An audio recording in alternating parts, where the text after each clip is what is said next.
स्वागत है आपका रीड वाइज चैनल पर, जहां हम किताबों को सिर्फ पढ़ते नहीं, जीते हैं। आज हम जिस किताब की बात कर रहे हैं वो हर उस इंसान के लिए है जो सोचते सोचते थक चुका है लेकिन कुछ कर नहीं पा रहा।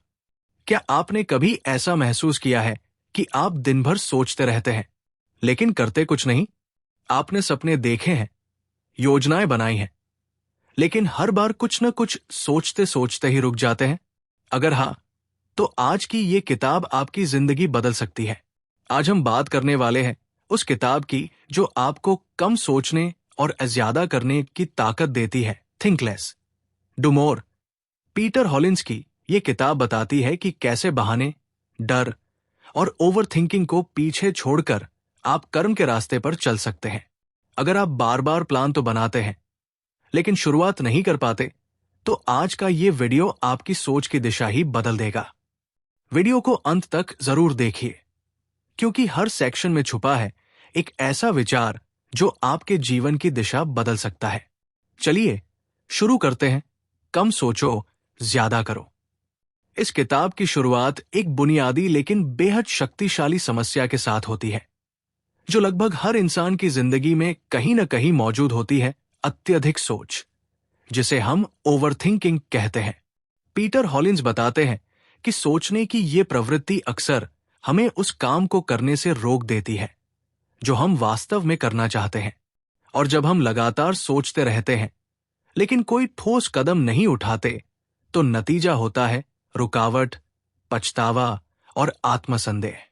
लेखक इस बात पर जोर देते हैं कि सफलता और उत्पादकता का असली रहस्य ज्यादा सोचने में नहीं, बल्कि त्वरित और उद्देश्यपूर्ण एक्शन लेने में है। किताब की मूल धारणा है, आप जितना कम सोचेंगे और जितना ज्यादा करेंगे, उतना ही अधिक आप अपनी जिंदगी में बदलाव ला पाएंगे। सोच में फंसने की आदत एक मानसिक जाल है। यह हमें भ्रम में डालती है कि हम प्रगति कर रहे हैं, जबकि असल में हम वही के वही खड़े रहते हैं। शुरुआती अध्यायों में लेखक हमें बताते हैं कि सोच और कार्रवाई के बीच अंतर क्या है। हम में से कई लोग किसी भी काम को शुरू करने से पहले पूर्णता की तलाश में लग जाते हैं। हम सोचते हैं कि जब सब कुछ ठीक होगा तभी हम शुरुआत करेंगे, लेकिन पीटर साफ कहते हैं ऐसा परफेक्ट समय कभी नहीं आता। जो लोग सफल होते हैं वे अधूरे या अधके विचारों के साथ भी आगे बढ़ने की हिम्मत रखते हैं। लेखक हमें एक्शन बायस यानी क्रिया की ओर झुकाव विकसित करने की सलाह देते हैं।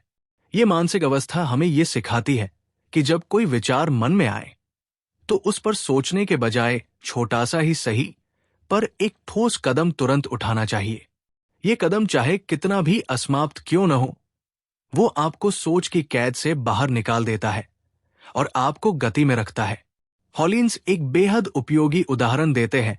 मान लीजिए आप जिम जाना चाहते हैं, लेकिन हर दिन यही सोचते रहते हैं कि कब शुरू करें, कैसे करें, किस ट्रेनर के पास जाएं। ये सोचते सोचते हफ्तों बीत जाते हैं और आप शुरू ही नहीं कर पाते। वहीं अगर आपने जूते पहने और सिर्फ 10 मिनट की वॉक से शुरुआत की, तो आप पहले से एक कदम आगे हैं। लेखक का कहना है कि thinking is planning but action is transformation, यानी सोच योजना है लेकिन क्रिया ही असल बदलाव है। लेखक ये भी कहते हैं कि अक्सर हम इसलिए भी सोचते रह जाते हैं क्योंकि हम असफल होने से डरते हैं। ये डर ही हमें काम से दूर रखता है। लेकिन अगर हम ये स्वीकार कर ले कि शुरुआती गलतियां सामान्य हैं और वे हमें सीखने का मौका देती हैं, तो हम बिना हिचक आगे बढ़ सकते हैं। इसके बाद लेखक हमें मिनिमम वायबल एक्शन की अवधारणा से परिचित कराते हैं। इसका अर्थ है किसी भी बड़े काम को शुरू करने के लिए उसका सबसे छोटा संभव एक्शन खोजना। जैसे अगर आप कोई किताब लिखना चाहते हैं, तो सोचना छोड़कर पहले सिर्फ एक पैराग्राफ ही लिख डालिए। अगर आप बिजनेस शुरू करना चाहते हैं, तो पूरी योजना के बजाय पहले एक ग्राहक से बात कीजिए। यही छोटे कदम अंततः बड़ी सफलता की ओर ले जाते हैं। पीटर हॉलिंस बार बार इस विचार को दोहराते हैं कि जितनी जल्दी आप एक्शन मोड में आते हैं, उतनी जल्दी आपका दिमाग स्पष्टता, आत्मविश्वास और प्रगति की दिशा में काम करने लगता है। अधिकतर लोग इसलिए हार जाते हैं क्योंकि वे आरंभ ही नहीं कर पाते। लेकिन जिन लोगों ने ये आदत बना ली है कि वे सोच से ज्यादा करेंगे, वे धीरे धीरे अपने जीवन में आश्चर्यजनक परिवर्तन लाते हैं। लेखक ये भी स्पष्ट करते हैं कि सोच एक सीमा तक लाभकारी होती है, लेकिन जब ये जरूरत से ज्यादा हो जाए तो ये पैरालिसिस बाय एनालिसिस यानी विश्लेषण में ठहराव का रूप ले लेती है। इसका मतलब होता है, आप सोचते हैं, विश्लेषण करते हैं, हर पहलू को समझने की कोशिश करते हैं, लेकिन किसी निष्कर्ष पर पहुंच ही नहीं पाते, और इसी प्रक्रिया में समय, ऊर्जा और अवसर सब कुछ व्यर्थ हो जाता है। लेखक हमें इस बात के लिए तैयार करते हैं कि हम अपनी आदतों की जांच करें। क्या हम सोचने में बहुत ज्यादा समय बर्बाद कर रहे हैं? क्या हमने अपनी जिंदगी की दिशा केवल इसलिए नहीं बदली क्योंकि हम पहले से ही सब कुछ जान लेना चाहते हैं? यदि हाँ, तो हमें यह समझना होगा कि एक अधूरा कदम भी शून्य से बेहतर है। पीटर हॉलिन्स उन मानसिक और व्यवहारिक बाधाओं पर गहराई से प्रकाश डालते हैं जो हमें कार्यवाही करने से रोकती है। वो बताते हैं कि अत्यधिक सोच केवल आदत नहीं है, बल्कि ये हमारे आत्मसंवाद और हमारी भीतर की धारणाओं से उत्पन्न होती है। ये आत्मसंवाद अक्सर नकारात्मक, डर से भरा हुआ और आत्मसंदेह से ग्रस्त होता है। हॉलिन्स इस बात पर जोर देते हैं कि हम जो सोचते हैं वही हमारे एक्शन को निर्धारित करता है। लेकिन समस्या तब शुरू होती है जब हमारी सोच वास्तविकता से अधिक कल्पना और डर पर आधारित होती है। उदाहरण के तौर पर, जब कोई व्यक्ति सोचता है कि मुझे रिजेक्ट कर दिया जाएगा, लोग मेरा मजाक उड़ाएंगे, अगर मैं फेल हो गया तो क्या होगा, तब वो सोचते सोचते ही अपने प्रयास को टाल देता है। लेखक कहते हैं कि ये डर वास्तविक नहीं होता, बल्कि ये केवल मन का भ्रम होता है जिसे हमने बिना जांचे सोचे मान लिया है। इस डर से निकलने के लिए लेखक हमें रियलिटी टेस्टिंग का अभ्यास करने की सलाह देते हैं। इसका मतलब है, हम अपने डर और संदेह को एक बाहरी प्रेक्षक की तरह देखें और खुद से पूछें, क्या मेरा डर तर्कसंगत है? क्या ऐसा पहले कभी हुआ है? क्या ये मेरा अनुभव है या कल्पना? ये तकनीक हमें अपनी सोच के झूठे ढांचों को तोड़ने में मदद करती है और हमें कार्रवाई के लिए मानसिक रूप से मुक्त करती है। इसके बाद लेखक एक महत्वपूर्ण अवधारणा की बात करते हैं। Procrastination is not laziness, it is fear in disguise.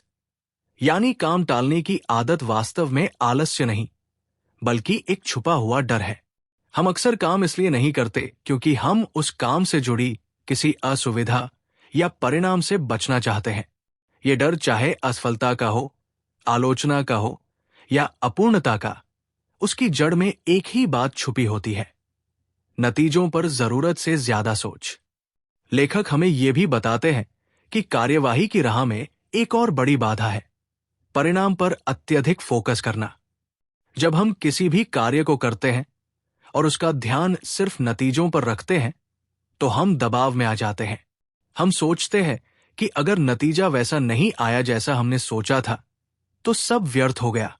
लेकिन हॉलिन्स कहते हैं कि कार्य का मूल्य नतीजे में नहीं, बल्कि उस क्रिया के अनुभव और सीख में होता है। जो लोग केवल परिणाम की चिंता करते हैं, वे अक्सर शुरुआत करने से ही डरते हैं, जबकि जो लोग सिर्फ करने में विश्वास रखते हैं, वे हर कदम से कुछ न कुछ सीखते हैं और अंततः सफल होते हैं। लेखक प्रोसेस ओवर आउटकम के सिद्धांत की वकालत करते हैं। उनका कहना है कि अगर आप किसी भी लक्ष्य को पाना चाहते हैं, तो उसका पहला कदम है प्रक्रिया से प्रेम करना। यदि आप हर दिन उस प्रक्रिया में लगे रहेंगे, भले ही नतीजे तुरंत न मिले, तो अंततः आप उस लक्ष्य तक पहुंच ही जाएंगे। जैसे कि अगर कोई लेखक रोज थोड़ा थोड़ा लिखना शुरू करे, तो एक दिन पूरी किताब तैयार हो सकती है। लेकिन अगर वो सिर्फ पब्लिश होने के विचार में उलझा रहे, तो शायद वो पहला पेज भी कभी न लिख पाए। हॉलिन्स यहां एक अत्यंत शक्तिशाली टूल का जिक्र करते हैं, दी 5 सेकंड रूल। ये नियम कहता है कि जब भी कोई काम करना हो और आपका मन उसे टालने लगे, तो आप उल्टी गिनती शुरू करें, 5, 4, 3, 2, 1, और बस उठकर काम शुरू कर दें। ये नियम आपके मस्तिष्क को निष्क्रियता से निकालकर तुरंत एक्शन में ले आता है। ये एक छोटा अभ्यास है, लेकिन लंबे समय में ये आपकी आदत और निर्णय लेने की शक्ति को पूरी तरह बदल सकता है। लेखक यहां ये भी स्पष्ट करते हैं कि कभी कभी ज्यादा सोचने का कारण हमारे मानकों का अत्यधिक ऊंचा होना होता है, जिसे परफेक्शनिज्म कहा जाता है। जब हम हर काम को बेहतरीन बनाने की कोशिश करते हैं, तो हम उसे करना ही बंद कर देते हैं। हम इंतजार करते हैं कि सब कुछ बिल्कुल सही हो, जबकि हकीकत यह है कि done is better than perfect, यानी अधूरा काम भी पूरा न किए गए उत्तम विचार से बेहतर होता है। हॉलिन्स हमें एक शक्तिशाली सुझाव देते हैं, your self image dictates your action. मतलब, आप अपने बारे में जो सोचते हैं वही आपकी दिनचर्या, निर्णय और कर्मों को प्रभावित करता है। यदि आप खुद को एक ऐसा इंसान मानते हैं जो फोकस्ड है, काम करता है और जिम्मेदारी लेता है, तो आप वैसे ही काम करने लगते हैं। लेकिन अगर आप अपने आप को आलसी, अनिश्चित या डरपोक मानते हैं, तो आप वैसी ही आदतों का पालन करेंगे। इसलिए लेखक सलाह देते हैं कि अपनी सोच को बदलें, पहचान को मजबूत करें और एक्शन ओरिएंटेड व्यक्ति बनने की कल्पना करें। यही मानसिक पुनर्निर्माण उस गहरे बदलाव की नींव बनता है जिससे हम कम सोचते हैं और ज्यादा करते हैं। पीटर हॉलिन्स हमें यह समझाते हैं कि कार्य में विलंब, प्रोक्रेस्टिनेशन और अत्यधिक सोच के पीछे केवल डर या आत्मसंदेह नहीं होते, बल्कि हमारी अनियमित दिनचर्या, ध्यान की कमी और निर्णय लेने की थकान भी इसकी बड़ी वजह होती है। लेखक इस खंड में ऐसे कई मानसिक और व्यवहारिक पैटर्न को उजागर करते हैं जो हमें एक्शन से रोकते हैं, और साथ ही उन व्यावहारिक रणनीतियों को साझा करते हैं जो हमें निर्णायक और क्रियाशील बनाती है। हॉलिन्स बताते हैं कि जब हम बार बार निर्णय लेते हैं, चाहे वे छोटे ही क्यों न हो, तो हमारा दिमाग थकने लगता है। इसे डिसीजन फटीग कहा जाता है। उदाहरण के लिए, अगर दिन की शुरुआत में ही हम ये सोचते रहें कि आज क्या पहने, क्या खाए, किस काम से पहले कौन सा काम करें, तो दिन के महत्वपूर्ण निर्णय लेने की हमारी क्षमता धीरे धीरे घटने लगती है। लेखक का सुझाव है कि दिनचर्या को यथासंभव सरल और पूर्व निर्धारित बनाएं। जितनी चीजें ऑटोमेटिक होंगी, उतनी ऊर्जा बचेगी और उतनी अधिक शक्ति हम सही एक्शन लेने में लगा सकेंगे।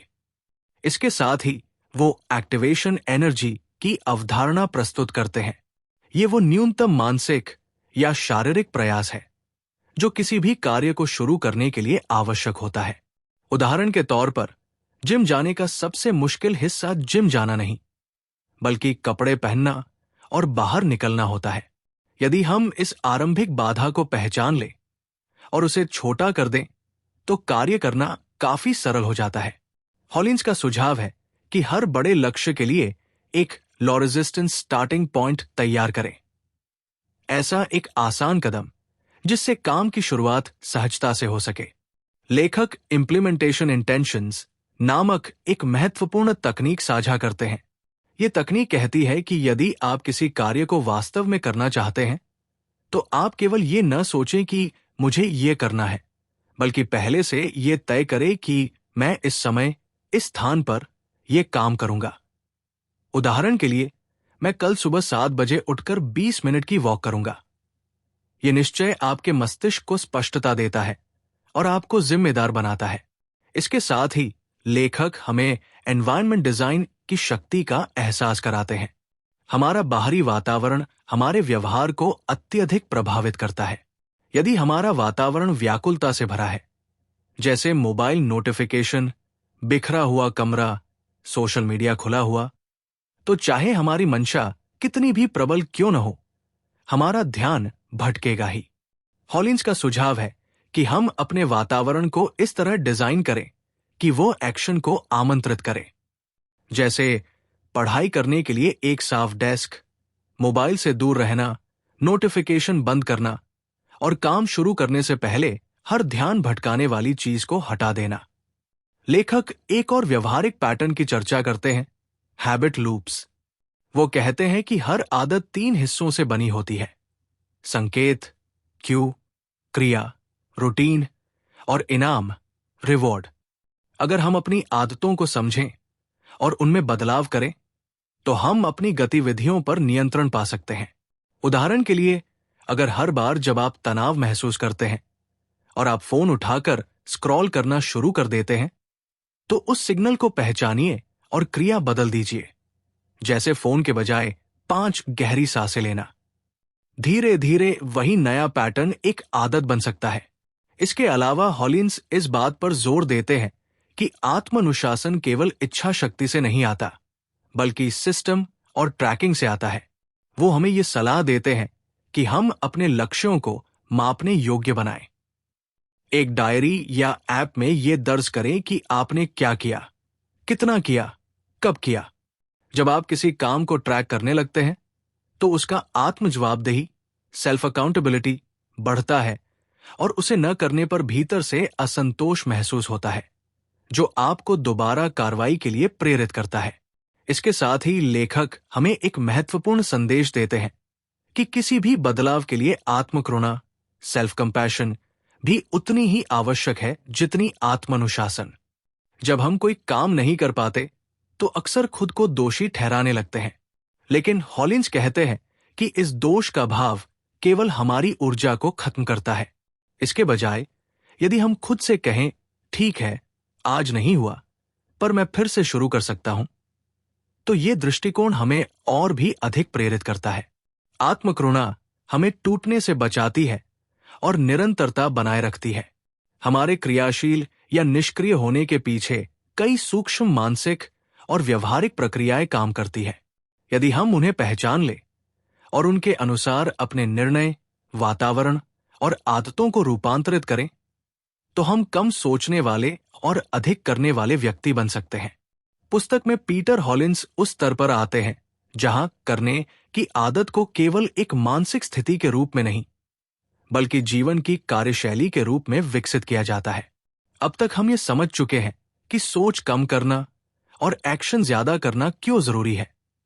अब लेखक बताते हैं कि ये सब कैसे दीर्घकालिक आदत बन सकता है। इसके लिए हमें अपनी पहचान, सोचने का ढांचा और दिनचर्या को गहराई से बदलना होगा। लेखक आइडेंटिटी बेस्ड एक्शन की बात करते हैं। उनका कहना है कि यदि आप चाहते हैं कि आपके कार्य स्थायी हो, तो आपको केवल व्यवहार नहीं, बल्कि अपनी पहचान बदलनी होगी। यानी अगर आप एक लेखक बनना चाहते हैं, तो आपको हर दिन ऐसा व्यवहार करना होगा जैसे आप पहले से लेखक हैं, न कि कोई जो कभी लेखक बनना चाहता है। जब आप खुद को किसी नई पहचान से जोड़ लेते हैं, तो आपके कार्य स्वतः उस पहचान से मेल खाने लगते हैं। हॉलिन्स लिखते हैं, actions are not something you do, they are an expression of who you are. यही सोच हमें खुद को बदलने में मदद करती है। लेखक कीस्टोन हैबिट्स का परिचय देते हैं। ये वे आदतें होती हैं जो हमारे जीवन के कई अन्य क्षेत्रों को भी प्रभावित करती है। उदाहरण के लिए, अगर कोई व्यक्ति रोज सुबह समय पर उठता है, तो वो केवल एक नींद की आदत नहीं बना रहा होता, बल्कि वो अनुशासन, आत्मसम्मान और ऊर्जा से भरी दिनचर्या का आधार रख रहा होता है। लेखक कहते हैं कि अगर आप 1 या 2 ऐसी महत्वपूर्ण आदतों को मजबूत कर लें, तो वे आपके पूरे जीवन की कार्यशैली को बदल सकती है। और ये परिवर्तन सोच के बजाय क्रिया से शुरू होता है। इसके साथ ही हॉलिन्स हमें एक आवश्यक चेतावनी भी देते हैं। वो बताते हैं कि डूइंग मोर का अर्थ सिर्फ व्यस्त रहना नहीं है। कई बार हम ऐसा महसूस करते हैं कि हम बहुत कुछ कर रहे हैं, लेकिन वो सब सिर्फ व्यस्तता होती है, उत्पादकता नहीं। वो कहते हैं कि व्यस्त रहना एक भ्रम है जो आपको ये सोचने पर मजबूर करता है कि आप कुछ हासिल कर रहे हैं, जबकि हकीकत में आप बस एक जगह घूम रहे होते हैं। इसलिए लेखक कहते हैं कि डूइंग मोर का उद्देश्य है सार्थक कार्य करना, न कि बस समय भरना। इस संदर्भ में वो एसेंशियलिज्म का सिद्धांत प्रस्तुत करते हैं, यानी आपको अपनी ऊर्जा, समय और ध्यान को केवल उन्हीं कार्यों में लगाना चाहिए जो वास्तव में आपके जीवन में परिवर्तन लाते हैं। इसके लिए जरूरी है कि आप ना कहना सीखें, उन कार्यों, लोगों और आदतों को मना करना जो आपको आपकी प्राथमिकता से भटकाते हैं।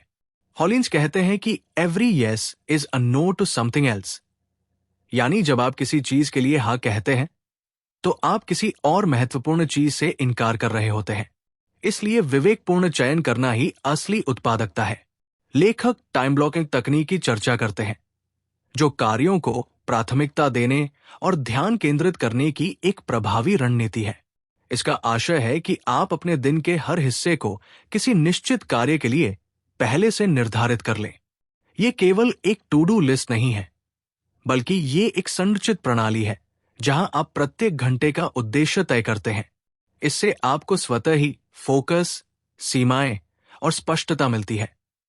और सबसे महत्वपूर्ण बात, समय का मूल्य समझ में आने लगता है।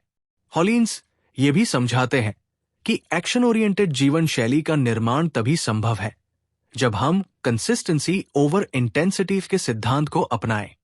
कई लोग शुरू में बहुत उत्साह के साथ कोई आदत शुरू करते हैं, जैसे अचानक 2 घंटे का वर्कआउट या हफ्ते भर की योजना बनाना, लेकिन कुछ ही दिनों में थककर रुक जाते हैं। इसके विपरीत लेखक बताते हैं कि थोड़ा थोड़ा लेकिन नियमित अभ्यास लंबे समय में कहीं ज्यादा प्रभावशाली होता है। यदि आप रोज 10 मिनट भी किसी दिशा में आगे बढ़ते हैं, तो वो प्रयास वर्षों में असाधारण परिणाम ला सकता है। एक अन्य प्रभावशाली विचार जो इस खंड में सामने आता है, वो है एम्ब्रेसिंग बॉर्डम, यानी उबाऊ क्षणों को स्वीकार करना। हॉलिन्स बताते हैं कि हम में से कई लोग तब सोच में पड़ जाते हैं या ध्यान भटकाते हैं जब कोई काम रोमांचक नहीं लगता।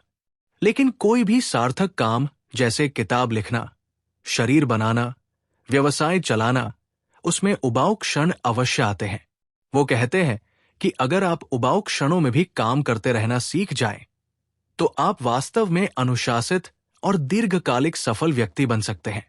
लेखक हमें याद दिलाते हैं कि काम शुरू करने की ताकत ही सबसे बड़ी ताकत है।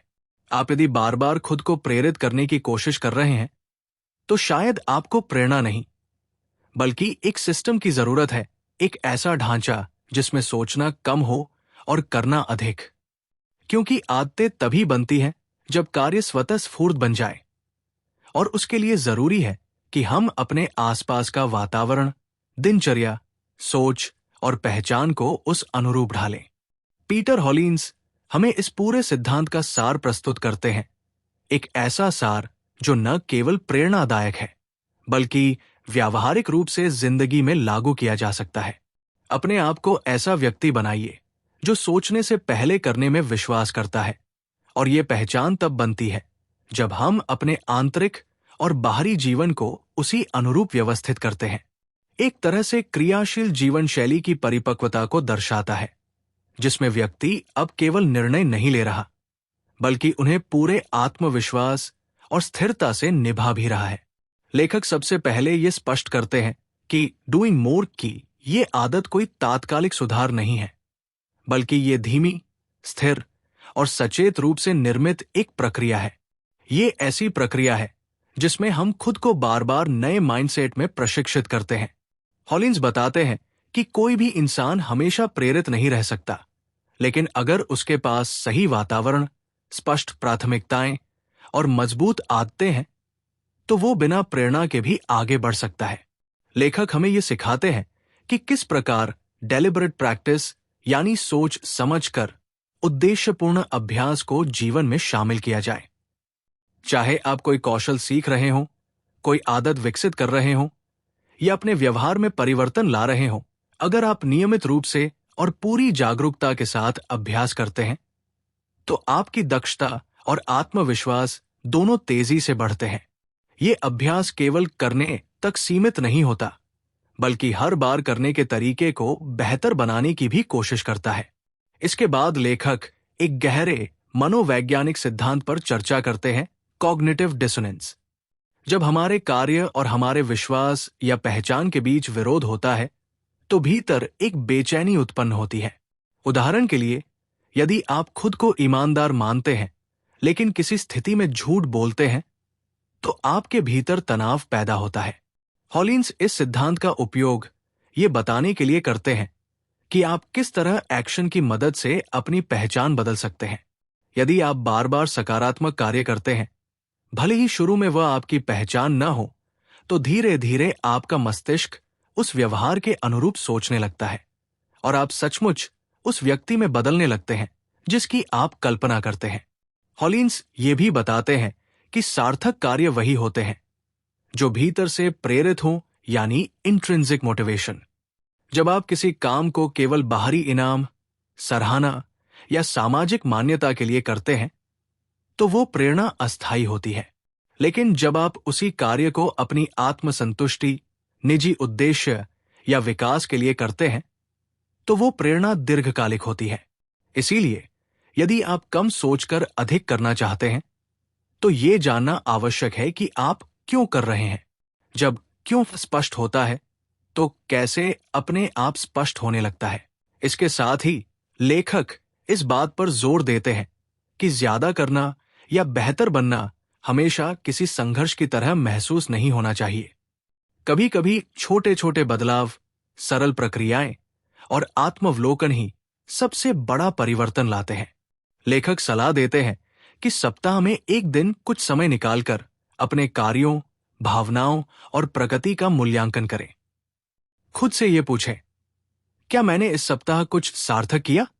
क्या मैं अपनी पहचान से मेल खाता जीवन जी रहा हूं? ये आत्म जवाबदेही धीरे धीरे आपको गहराई से बदल देती है। हॉलिन्स इस पुस्तक का समापन एक अत्यंत प्रेरणादायक दृष्टिकोण से करते हैं। वो कहते हैं कि जिंदगी किसी महान सोच के विचारों से नहीं बदलती, बल्कि छोटे लेकिन लगातार उठाए गए कदमों से बदलती है। आप चाहे जितना सोच लें, योजना बना लें, लेख पढ़ लें या प्रेरणात्मक वीडियो देख लें, असली बदलाव तब होता है जब आप पहली बार उठते हैं, पहला ईमेल भेजते हैं, पहली लाइन लिखते हैं, पहला सवाल पूछते हैं और वो सब कुछ करते हैं जो आपको आगे ले जाता है।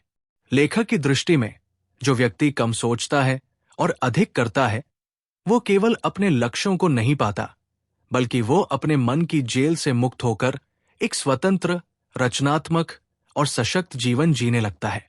यही वो बदलाव है जो थिंक लेस, डू मोर जैसी पुस्तक हमें लाना चाहती है। तो दोस्तों, ये था थिंक लेस, डू मोर का पूरा सार। थिंक लेस, डू मोर हमें ये सिखाती है कि सफलता किसी अद्भुत विचार में नहीं, बल्कि उस पहले छोटे कदम में होती है जो हम आज उठाते हैं। ये बुक हमें याद दिलाती है कि जब तक हम सोचते रहेंगे, हम वही रहेंगे जो आज है। लेकिन जैसे ही हम करना शुरू करते हैं, हम वो बन सकते हैं जो हम हमेशा से बनना चाहते थे। अगर आपने इस वीडियो से कुछ भी नया सीखा हो तो इसे शेयर कीजिए ताकि और लोग भी इस ज्ञान से लाभ उठा सकें। अगर आपको ये समरी पसंद आई हो और आप चाहते हैं कि आपकी सोच हर हफ्ते एक नई दिशा पाए तो रीडवाइज को सब्सक्राइब जरूर करें और बेल आइकन दबाना मत भूलिए। अगली बार फिर मिलेंगे एक नई किताब के साथ जो सिर्फ आपकी सोच को नहीं बल्कि आपकी जिंदगी को भी बदल सकती है। तब तक याद रखिए, कम सोचिए, ज्यादा कीजिए, क्योंकि एक्शन ही असली परिवर्तन है।